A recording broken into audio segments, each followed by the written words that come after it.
Bienvenue à Conseil en bref. L'émission d'aujourd'hui est consacrée aux faits saillants de la séance spéciale du Conseil de ville de Belleuil tenue le 13 mai 2024. Pour ouvrir les discussions, Mme la mairesse Viault a résumé les principaux aspects des états financiers de la ville pour l'année 2023 en expliquant d'entrée de jeu pourquoi les villes enregistrent des surplus budgétaires. Et c'est assez particulier. À chaque année, les villes du Québec font des surplus. Puis là, on se dit toujours, mais voyons donc, comment ça qu'il y a des surplus comme ça? Il y a des surplus qui sont... Oui, hein, M. Courdi? Comment ça?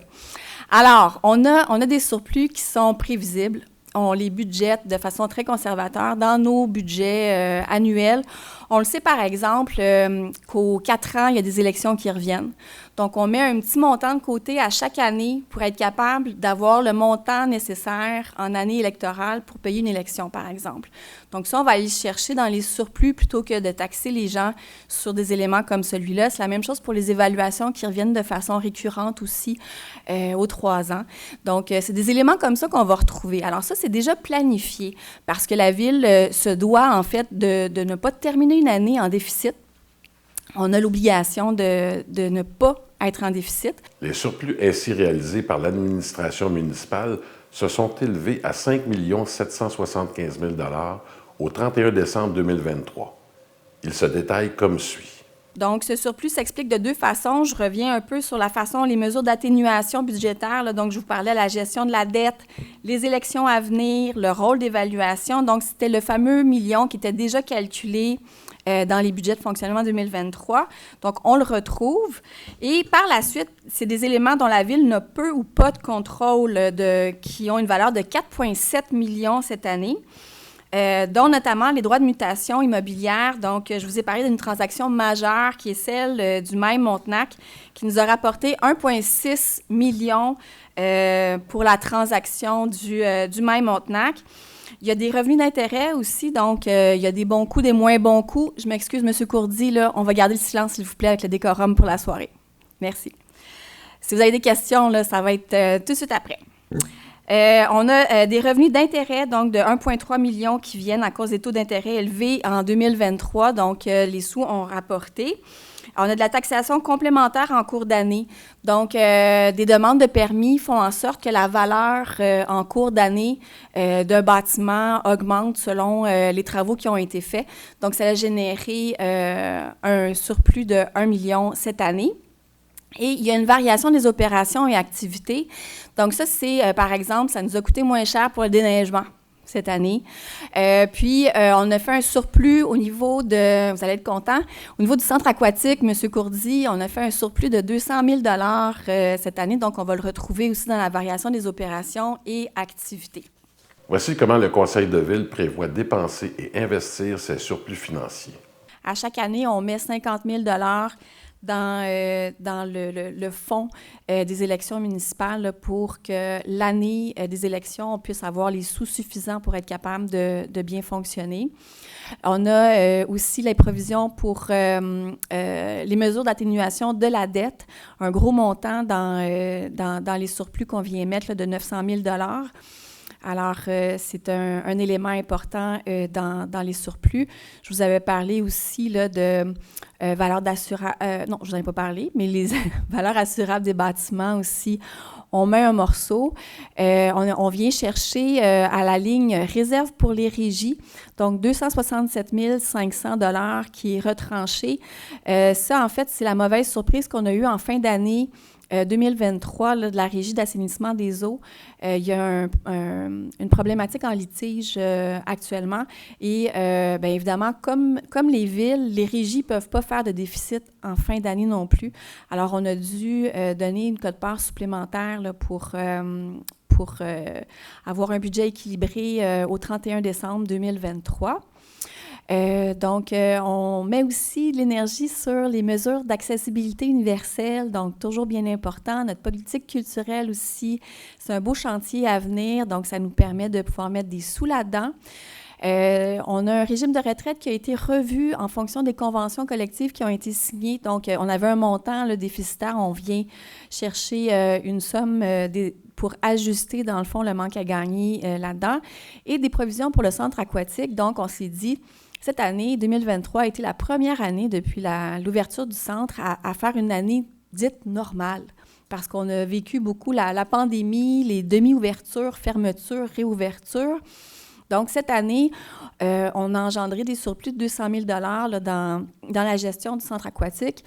Ce que le Conseil va vous proposer ce soir, c'est de garder cette enveloppe-là spécifique pour le bâtiment, là, pour des provisions aux besoins du centre aquatique, pour l'entretien autant que toute la vie du centre aquatique, tout ce qui pourrait se passer. On est allé aussi ajouter avec les surplus des projets qu'on nous avait présentés pour le plan triennal d'immobilisation, qu'on avait été obligé de retrancher, qu'on remet de l'avant. Donc, informatique et téléphonie, on a de l'acquisition à aller faire à ce niveau-là, donc un 150 000 qui va aller là. Un programme de mise aux normes des bâtiments. Donc, ça, c'est un élément qui est bien important, qui va venir, en fait, avec les carnets de santé qu'on va faire de tous nos bâtiments. Donc, on se met des sous de côté pour les bâtiments qui vont nécessiter un peu d'amour. Et il y a un montant là-dedans, en fait, qu'on va ajouter au projet de centre culturel. On a eu dans les dernières informations là, du centre culturel qu'on devait revoir la toiture là, donc on va en profiter pendant qu'on fait la construction, le réaménagement du centre culturel pour ajuster la toiture là, qui est nécessaire à ce niveau-là. Donc, on va chercher dans les surplus accumulés de cette façon-là. Et on veut reconduire le budget participatif de 150 000 $, donc les surplus nous le permettent. Et de finaliser également, là, ça c'est un élément super important, je vois M. Doucet-McDonald qui est là, qui a travaillé très, très fort au niveau de la numérisation des plans d'urbanisme, mais des plans, la numérisation en général, en fait, des documents de la ville. Donc, c'est le dernier petit tronçon qui nous restait là, pour numériser l'ensemble de nos documents de la ville. Alors, un beau 95 000 qui est bien investi parce que ça permet vraiment de l'optimisation. Après ça, quand on cherche les informations, tout ça, là, la ville fonctionne beaucoup mieux de cette façon-là. La balance qui est plus de la moitié, en fait, des surplus qui sont présentés, on vient les intégrer, en fait, dans l'effort que les citoyens ont fait au niveau des réserves qu'on a créées cette année. Donc, eau et voirie, toujours dans l'optique de résilience aux défis climatiques qu'on a, là, c'est vraiment important d'y mettre le paquet. Donc, on vient ajouter 1 million à la réserve qui est déjà entamée. Et au niveau des infrastructures récréatives, vous vous rappelez qu'on a un grand projet pour les infrastructures récréatives à venir. Donc, on vient également ajouter 1,7 million dans cette réserve-là. Madame la mairesse et la directrice des finances de la ville, Madame Goyette, ont expliqué à un citoyen comment l'évaluation des surplus budgétaires pour l'ensemble de l'année 2023 est passée de 1 500 000 $ en octobre à plus de 5 700 000 $ 7 mois plus tard. C'est les régies qu'on vient consolider dans nos états financiers. Ils ont toujours été dedans, madame. Excusez-moi, là. Ce qu'on n'a pas comme information au 31 décembre, c'est les informations concernant nos régies. Ouais. Donc ça, on avait su que le même montant qui avait été vendu.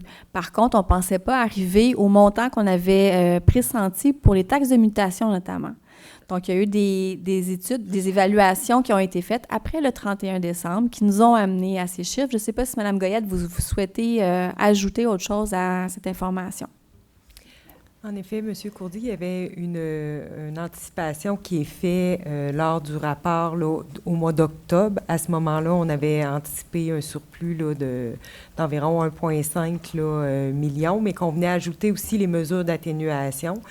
En fin d'année, ce qu'on a fait, c'est la conciliation aussi de l'ensemble des dépenses. Il y a des dépenses qui n'ont pas été réalisées. Puis, on a aussi des taux d'intérêt là, qui ont été élevés, qu'on est venu comptabiliser. Fait que c'est vraiment l'exercice comptable là, des derniers mois dans l'année là, qui nous permet là, d'avoir une lecture là, plus juste là, de l'ensemble des dépenses et des revenus réalisés.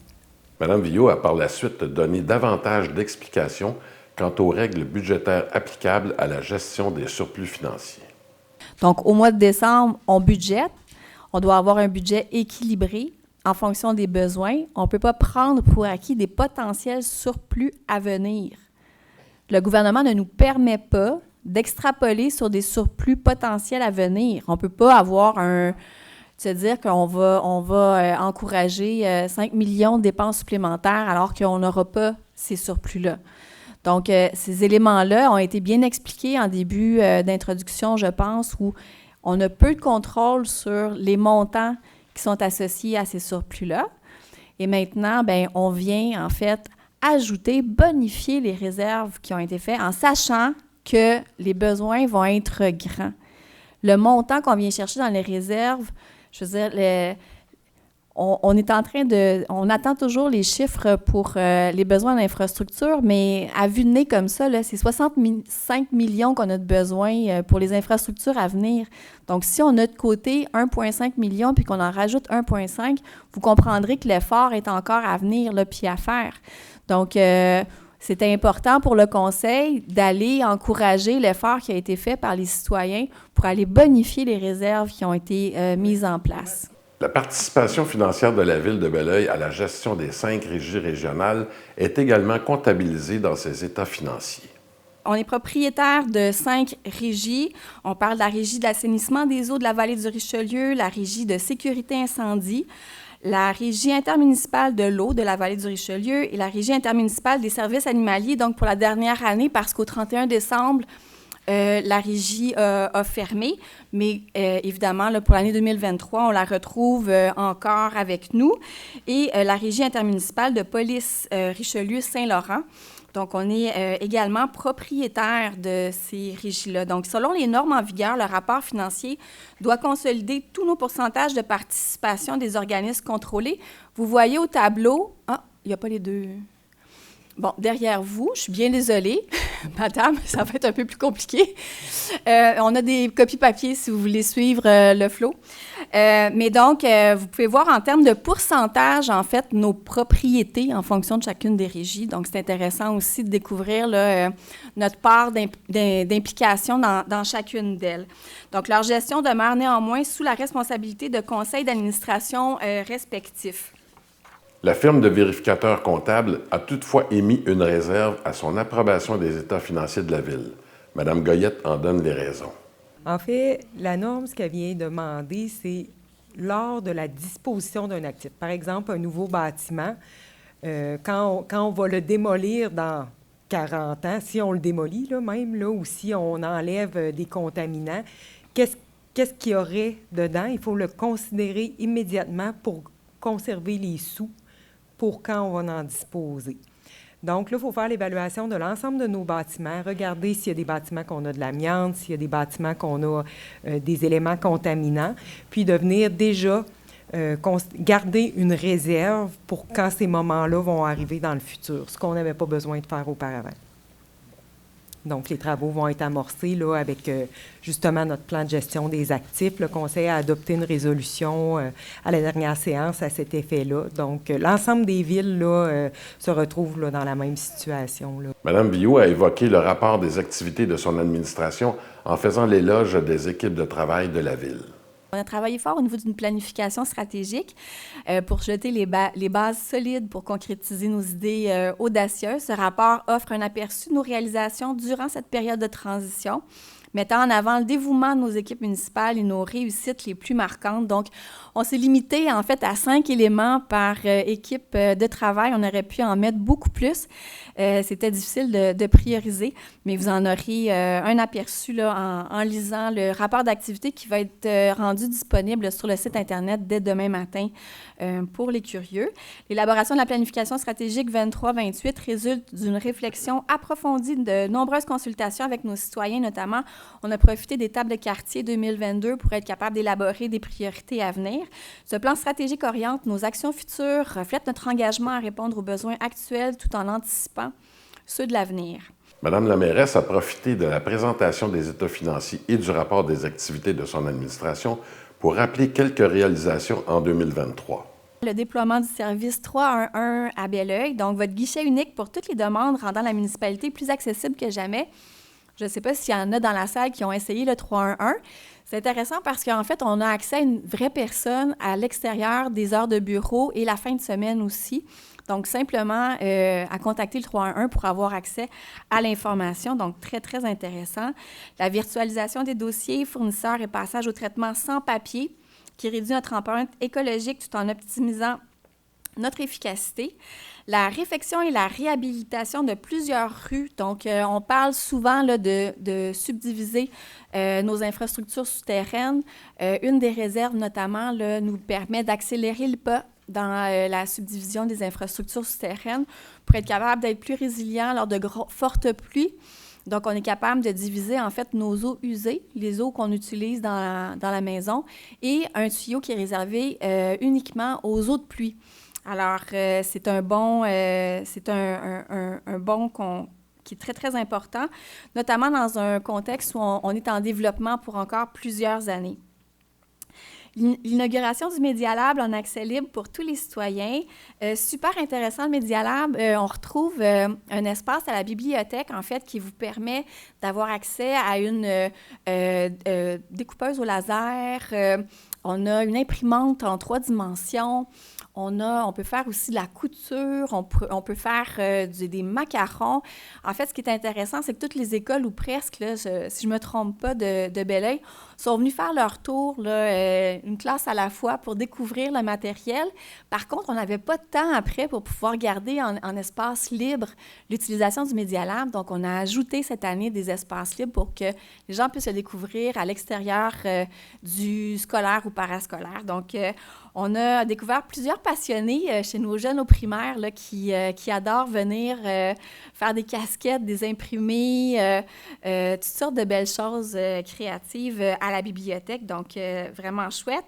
Une convention collective innovante pour nos étudiants, offrant des conditions de travail attrayantes, adaptées à leurs besoins spécifiques. On a travaillé très fort cette année pour conclure la convention collective étudiante. Aménagement du parc naturel des 30 arpents. Je ne sais pas si vous êtes allés faire un tour dans les parcours, super agréable, vraiment, on a l'impression d'être ailleurs. C'est vraiment beau, puis ça donne accès à un petit endroit caché là, du Richelieu, en fait. Donc, je vous invite vraiment à aller le découvrir, créant un point de rencontre naturel et convivial pour les résidents. On a eu aussi l'adoption du cadre réglementaire révisé concernant l'abattage d'arbres, la plantation d'arbres, renforcer notre engagement envers la protection et la valorisation de notre environnement naturel. Donc, ça fait partie aussi des éléments importants 2023. Un citoyen a déposé une pétition signée par plus de 1400 citoyennes et citoyens pour contester une décision de la Ville de retirer des paniers sur un terrain de basket-ball récemment aménagé dans un parc. Les explications de Mme Viault. En fait, c'est une décision qui a été discutée en séance préparatoire de conseil, en sommaire d'orientation. Donc, le conseil s'est positionné de cette façon-là. Il n'y a pas une résolution qui est sortie, à proprement dit, sur la relocalisation des paniers pour le jeu d'équipe de basket de Charles Larocque.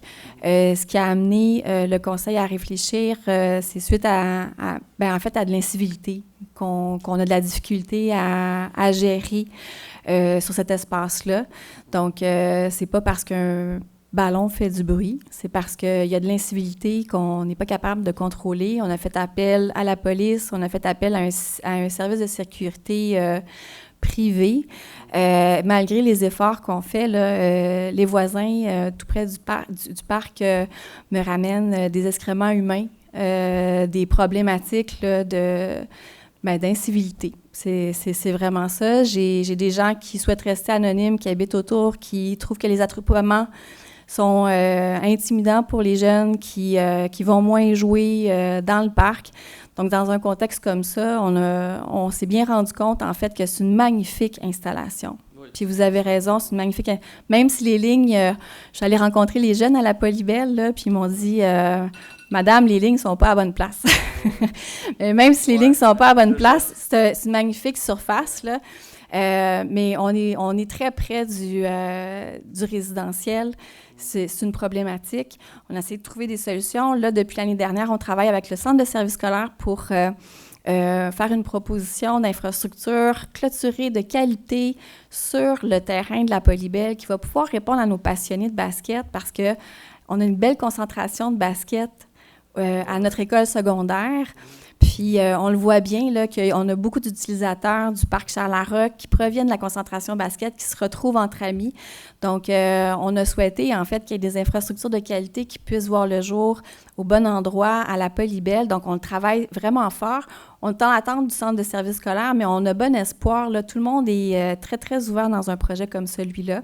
La mairesse de Belleuil annonce que son administration a reçu une subvention de 25 000 du ministère québécois des Affaires internationales et de la francophonie pour lui permettre d'organiser une mission visant le développement de contacts professionnels en urbanisme avec la ville de Copenhague au Danemark.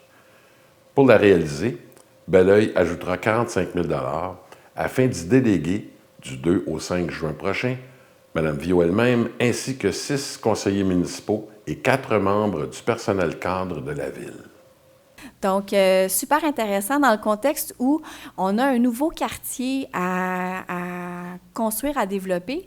Et Belleuil aussi est amené, en fait, à se requalifier dans ces quartiers. Donc, on essaie de s'inspirer des meilleures pratiques pour être capable de voir venir, dans le fond, les meilleures tendances pour Belleuil, puis qu'est-ce qui peut être considéré à Belleuil, bien évidemment. Donc, depuis déjà 2 ans, Belleuil aspire à créer un quartier modèle de 4 000 logements alliant innovation sociale et environnementale pour répondre aux défis climatiques et offrir un milieu de vie intergénérationnel, diversifié et accessible. On a parlé beaucoup de diversifier l'habitation à Belleuil.